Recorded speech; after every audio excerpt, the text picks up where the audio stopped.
Assalamualaikum warahmatullahi wabarakatuh, and very good day. In this video, I will continue our lesson on fatigue failure, where I will explain a little bit more on the theory of fatigue failure analysis, which is stress concentration and notch sensitivity. In this figure, it is an example of notch. So notch, they have specific character on the curve that appears on the surface of the material.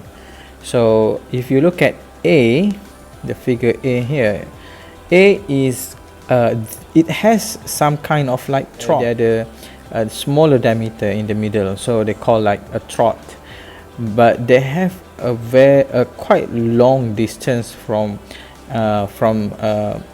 point to another. However, for notch specimen, it has a specific, for example, specific area, very small area, that smaller diameter and smaller radius. Usually they put radius in here, R, radius. So radius tu adalah radius berbentuk curve. So this is notch, this is still not considered notch. Okay, look at figure C in this picture.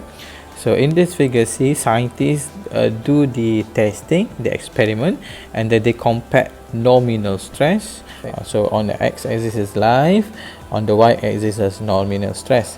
You see, notch specimen compared to unnotched specimen, notched specimen is significantly lower than unnotched specimen to reach the finite life. So there are two equations that involve in notch sensitivity and stress concentration topic. First one is fatigue stress concentration factor for bending, and then fatigue stress, KFS is fatigue stress concentration factor for torsion. So this one is for torsion. So I really hope that you always can imagine what kind of bending, how a specimen can be categorized is having bending stress, and what kind of the criteria of a specimen that having torsion. Okay, please. And then Q is notch sensitivity, materials and reverse bending. Q shear, notch sensitivity, materials and reverse bending, reverse torsion. I've explained in the previous video. If you watch my previous video, I have stressed quite details and explained quite details on what does it mean by reversing, reverse torsion, reverse bending, and reversing load. Let's say this is a bar cantilevered to the wall, they cut dekat wall, and then you put load here. And then the load, what it means by reversing load or reversing bending is, because this one you akan ada bending kan, you akan ada bending macam ni kan, lepas pada kita letak. So reversing meaning you put the load then you release, so and then you put again and then release. So let's say 1 kilonewton you put the load, so 1 kilonewton you put the load, after a few seconds then you release it, for example, and then you put it again. Okay, so usually in the textbook they put the arrow like up and down. They have two arrows, up and down, reverse. So similar goes to torsion. Like for example, if you do have torsion, so torsion, so they put like this, the reverse and then turn back. Okay. So QT is theoretical stress concentration factor for bending, KTS theoretical stress concentration factor torsion. What does it mean by theoretical stress concentration? Theoretical stress concentration means scientists did experiment and then they do the empirical study. Empirical means they do the testing, then they get the value, and then they plot it in the figure, and then they get the ideal value for almost all specimens. So you may refer to figure A59, A158 to get the value. Then definitely, if you look KT and KTS, they will be used in the equation, kan? So your real value for your, let's say, fatigue stress concentration factor for torsion is this value, okay? And then you will consider the Q shear, and then you will consider the theoretical shear stress or theoretical stress for the torsion. Similar goes to the bending. This is example. This is the figure of what is it, figure 620. So I put here figure 620 and then figure 621. If you look carefully in the figure 20 and figure 621, both of them different in terms of what? In terms of Q20 is apa tu, notch sensitivity on nominal stress, on the stress, ataupun kita sebut dia sebagai, sorry, notch sensitivity for the bending. Okay, and Q shear is for the torsion. Let me conteng kat sini, kan, support bending. So how to read this figure?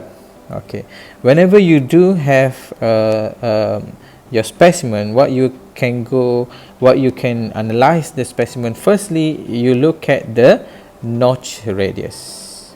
So be careful, they have two axes on the x-axis. So notch for the top one is notch radius in millimeter, at the bottom one is notch radius in inch. You want to use in millimeter. Let's say your radius is 2.5, so this is 2.5. What you can do, you take your ruler and then straight, and do it straight line. And then what else? You check your ultimate tensile strength. Let's say your specimen is still having ultimate tensile strength, let's say about 150. Okay, 150.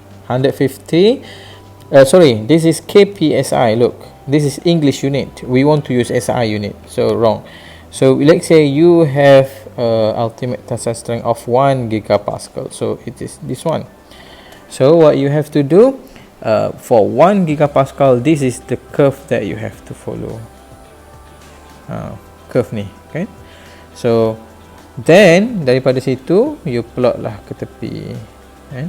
Ambil point ke tepi. Ini adalah your shear stress, your bending notch sensitivity.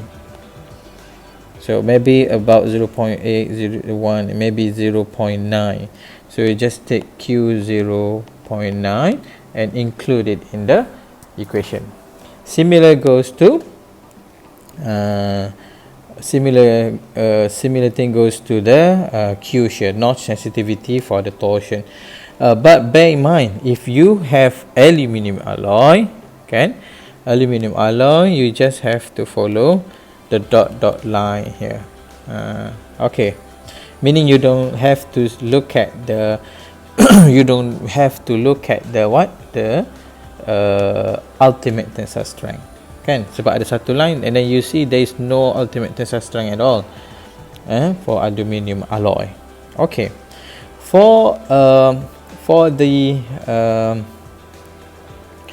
what is QT and QTS? Ideal ataupun theoretical stress concentration. So QTS is theoretical stress concentration for the shear, for the torsion.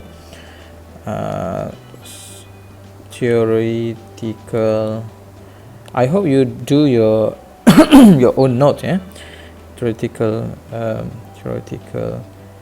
stress, bending stress, stress for torsion, theoretical stress for bending.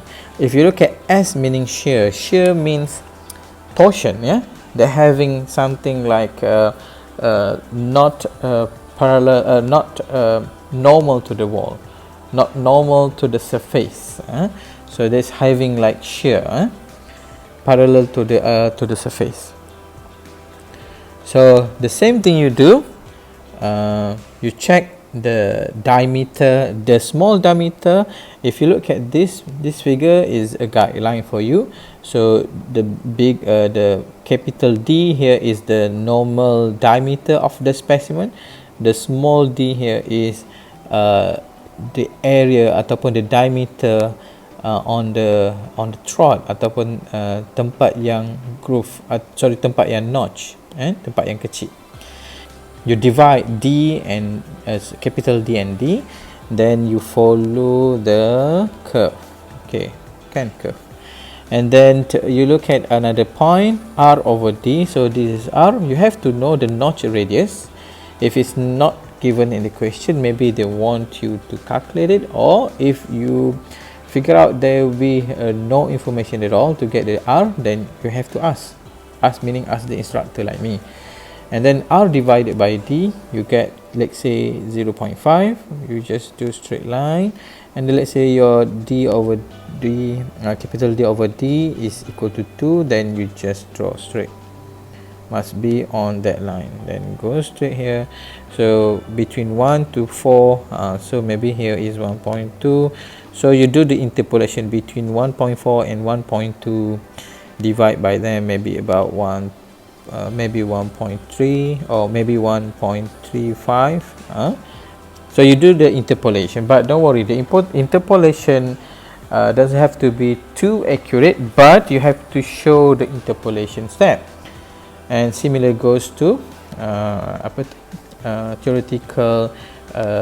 theoretical stress concentration factor for the bending. Okay, let's see this example. Okay guys, are you still with me? In this I have updated the slide on the fatigue failure in Kalam. Please remove the previous one, or download another one, because I updated mainly on this topic. So for this example, we want to see stress concentration on purely reversing torque. They have notch, and like this notch, but they have reversing torque, meaning that the torsion. So let's read this together. A solid round bar, meaning it's cylinder, 25 mm in diameter, has a groove 2.5 mm, meaning like this, 2.5 mm deep, okay, with a 2.5 mm radius, meaning dalam pun adalah 2.5, radius pun 2.5, meaning that will be similar. The bar is made of AISI 1018 CD. CD is cold drawn steel.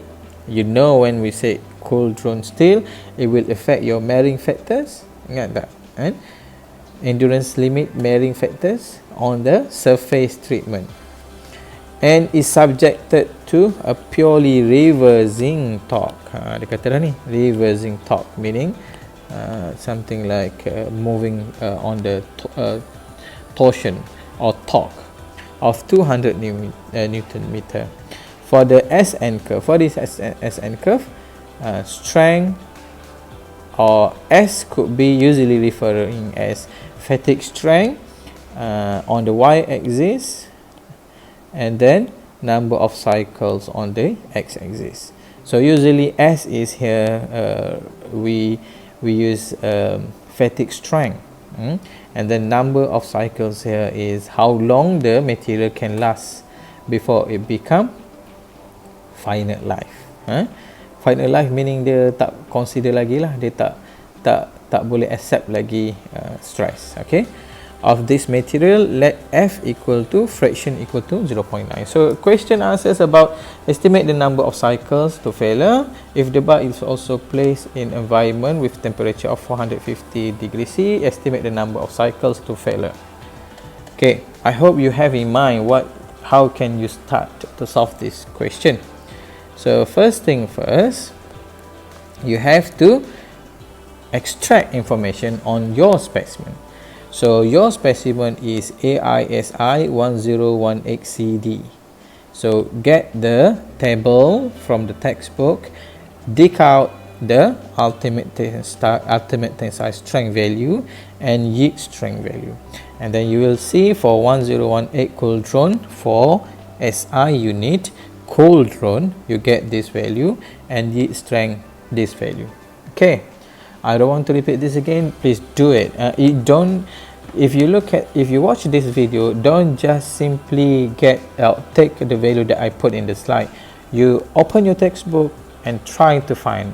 Okay. So mentioned in the question, it says that the specimen is having purely reversing torsion.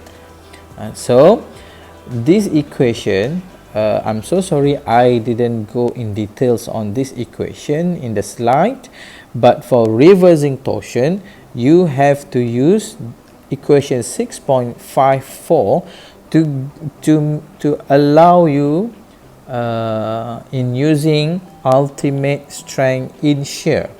So maybe some of you that already try to do this exercise will get confused, what is SU, tiba-tiba ada SSU kan.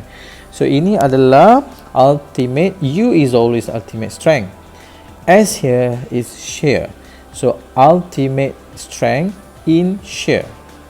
Okay, so always reading like this, ultimate strength in shear. Okay, so ultimate strength in shear is specific symbols to explain the mechanism of reversing torsion, meaning kalau dia berpusing kan, dia berpusing banyak kali, then suddenly ataupun sometimes ataupun regularly they change direction, for example. Ataupun another thing could be they put the load, they do the revision, dia pusing benda ni and then they stop, and then dia pusing lagi, they stop. Okay. Then this is the equation 6.54 ni, equation ni. So basically SSU equal to 0.67 SUT. Ini equation 6, equation 6.54. So ini ada dalam textbook lah. Macam mana pula dia dapat 0.67 ni? Ini adalah they do the empirical, they do the experiment, testing banyak kali. Ini yang paling dekat. Okay. And then you get ultimate strength in shear 295 megapascal. Okay, because this is notch and stress concentration analysis, you can straight away start with to find KFS. Apa KFS? Your stress concentration in torsion. Ini kan kita punya mechanism ni torsion saja guys, perasan tak? Tak ada bending kan? So meaning you have to use everything that has a symbol of S. So shear, shear, shear. Torsion ada shear. Ingat ni shear. So KFS, to allow you to use this figure A1315. Ni mana A1315? A1315 adalah daripada figure Q ini. Ini. Ni lain pula sekejap. Okay, from figure A13, don't get confused ni. A13 to A15, sorry. Don't get confused ni, tutup ni. And figure this figure.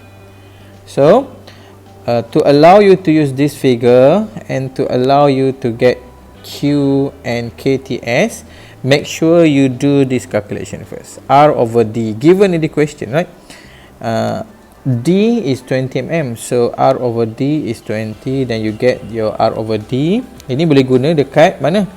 Dekat question ini, figure A15. Table mana nak guna ni? Table A59 or table A158? Good. Meaning you have to use table A158. Sebab apa? Torsion. Ni dah khabar dah ni. Torsion. And then S here is shear. This one for bending. We don't have bending mechanism in our question here. Okay. Then you use R over D and then D, capital D divide by D. Then you can extract KTS. Kan? And then from figure 621, you figure out exactly almost similar steps that I show you before. You get QS ni kat mana? Sini kan? Ni QS, Q shear. QS is Q shear. Then you because kita dah tahu dah radius kita berapa. Radius ni notch radius. Our notch radius 2.5 kan? Okay. And then berapa you punya ultimate tensile strength? Kan? Tengok ultimate tensile strength kita. Ultimate tensile strength kita adalah 440 megapascal. Betul? 440, mana 440? So 440 megapascal. So ini adalah 1 gigapascal, ni adalah 0.7. Kita adalah 440, kan? 440 maybe somewhere in the middle. It's quite obvious actually. It's slightly higher than if you do the drawing.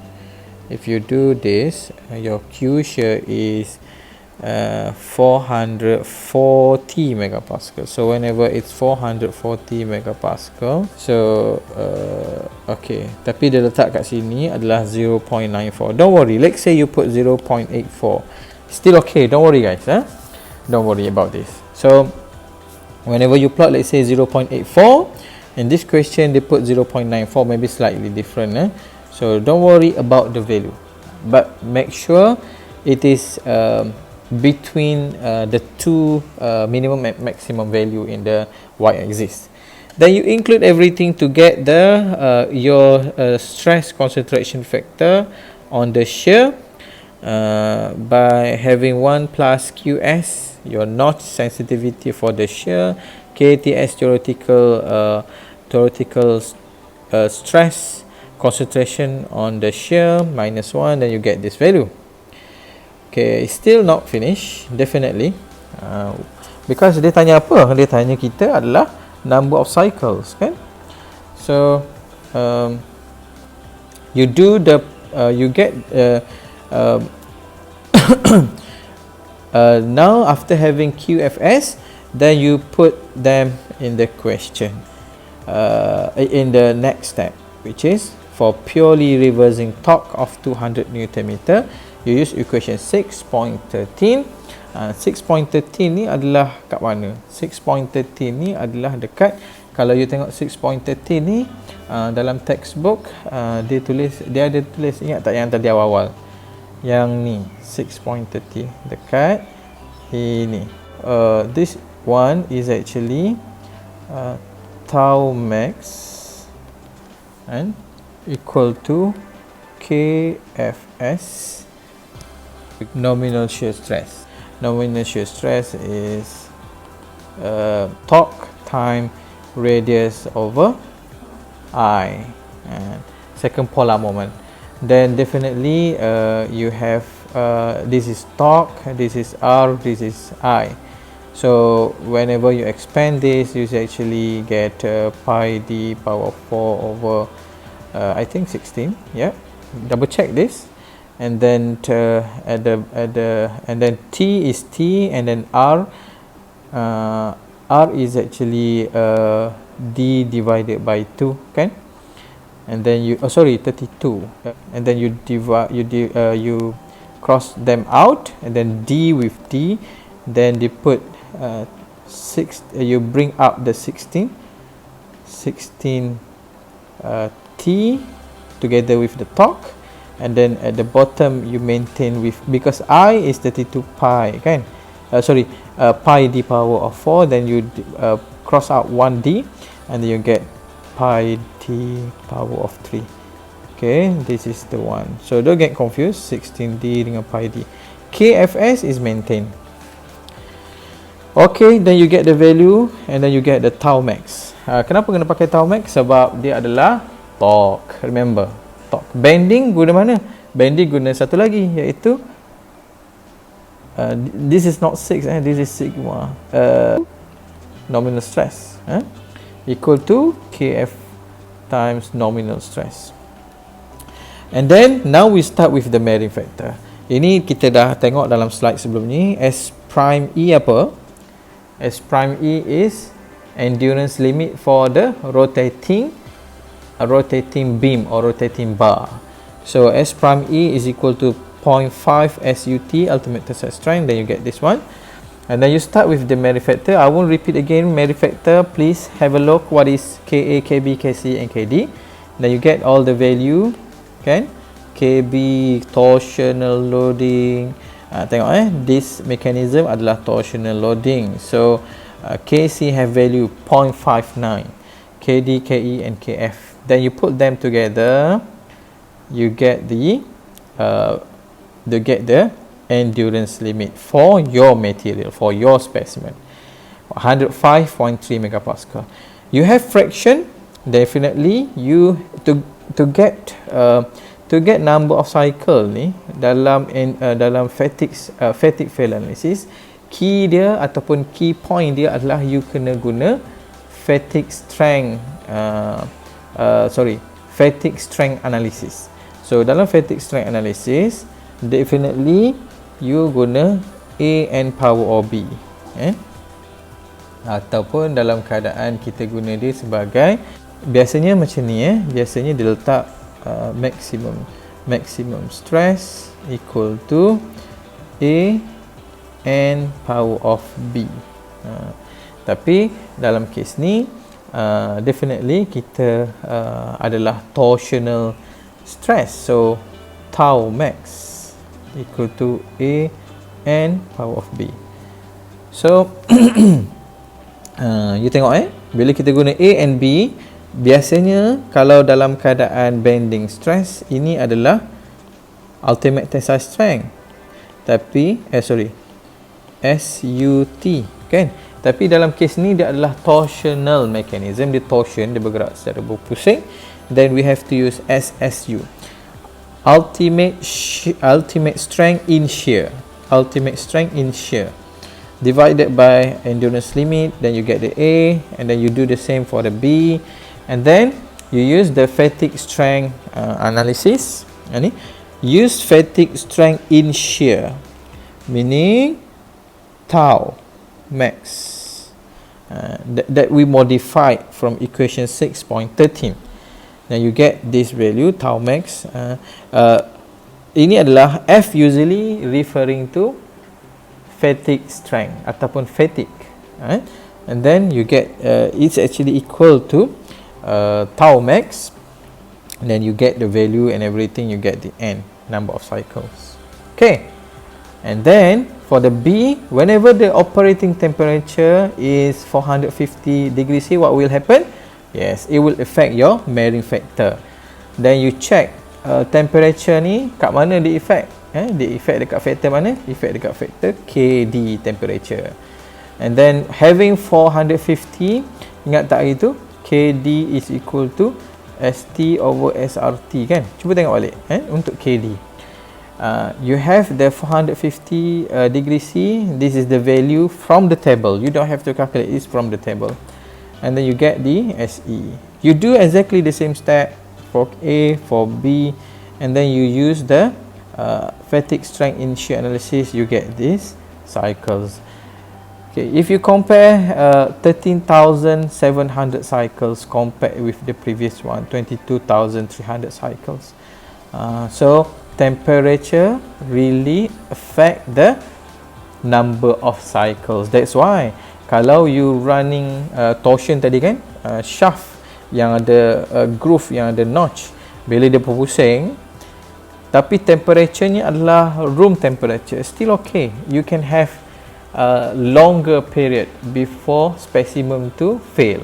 Tapi kalau you bagi temperature tinggi pula, temperature tu let's say dalam question ni adalah 450 degree C, tengok berapa ribu cycles dia berkurang, banyak kan, from 22,000 cycles kepada 13,000 cycles, meaning cepat lagi dia fail kan kalau temperature tinggi.